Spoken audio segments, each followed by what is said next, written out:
शादी की वर्षगांठ की पूर्व संध्या पर पति पत्नी साथ में बैठकर चाय की चुस्कियां ले रहे थे। संसार की दृष्टि में वो एक आदर्श युगल था।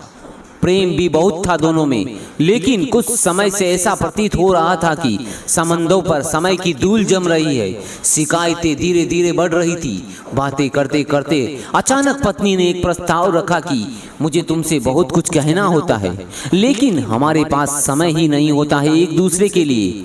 इसलिए मैं दो डायरियां ले आती हूँ, और हमारी जो भी शिकायतें हो हम पूरा साल अपनी अपनी डायरी में लिखेंगे। अगले साल इसी दिन हम एक दूसरे की डायरिया पढ़ेंगे, ताकि हमें पता चल सके कि हम में कौन कौन सी कमियां हैं, जिससे कि उसका पुनरावर्तन हो सके। पति भी सहमत हो गया कि विचार तो अच्छा है। डायरिया आ गई और देखते ही देखते साल बीत गया। अगले साल फिर विवाह की वर्षगांठ की पूर्व संध्या दोनों साथ में बैठे, एक दूसरे की डायरिया ली। पहले आप की मनुहार हुई। आखिर में महिला प्रथम की परिपाटी के आधार पर पत्नी की लिखी हुई डायरी पति ने पढ़ना शुरू की। पहला पन्ना, दूसरा पन्ना, तीसरा पन्ना। आज शादी की वर्षगांठ पर मुझे ढंग का तोहफा नहीं दिया। आज होटल में खाना खिलाने का वादा करके भी नहीं ले गए। आज मेरे फेवरेट हीरो की पिक्चर दिखाने के लिए कहा तो जवाब मिला मैं बहुत थक गया हूँ। आज मेरे मायके वाले आए तो उनसे ढंग से बात तक नहीं की।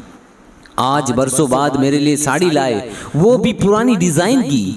ऐसी अनेक रोज की छोटी छोटी फरियादें लिखी हुई थी उस डायरी में। पढ़कर पति की आंखों में आंसू आ गए।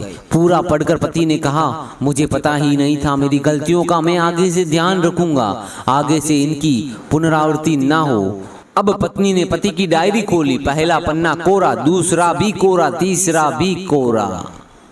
अब 2-4 पन्ने साथ में पलटे, वो भी कोरे। फिर 50-100 पन्ने साथ में पलट दिए, वो भी कोरे। पत्नी ने कहा, मुझे पता था कि तुम मेरी इतनी सी इच्छा भी पूरी नहीं कर सकोगे। मैंने पूरा साल इतनी मेहनत करके तुम्हारी सारी कमियां लिखी ताकि तुम उन्हें सुधार सको, और तुमसे इतना भी नहीं हो पाया। पति मुस्कुराया और कहा, मैंने सब कुछ अंतिम पृष्ठ पर लिख दिया है। पत्नी उत्सुकता से अंतिम पृष्ठ खोला। उसमें लिखा था, मैं तुम्हारे मुंह पर तुम्हारी जितनी भी शिकायत कर लूं, लेकिन तुमने जो मेरे और मेरे परिवार के लिए त्याग किए हैं और इतने वर्षों में जो असीमित प्रेम दिया है, उसके सामने मैं इस डायरी में लिख सकूं। ऐसी कोई कमी मुझे तुम में दिखाई नहीं दी। ऐसा नहीं है कि तुम में कोई कमी नहीं है, लेकिन तुम्हारा प्रेम, तुम्हारा समर्पण, तुम्हारा त्याग उन सब कमियों से ऊपर है। मेरी अनगिनत अक्षम्य भूलों के बाद भी तुमने जीवन के प्रत्येक चरण में छाया बनकर मेरा साथ निभाया है। अब अपनी ही छाया में कोई दोष कैसे दिखाई देगा मुझे।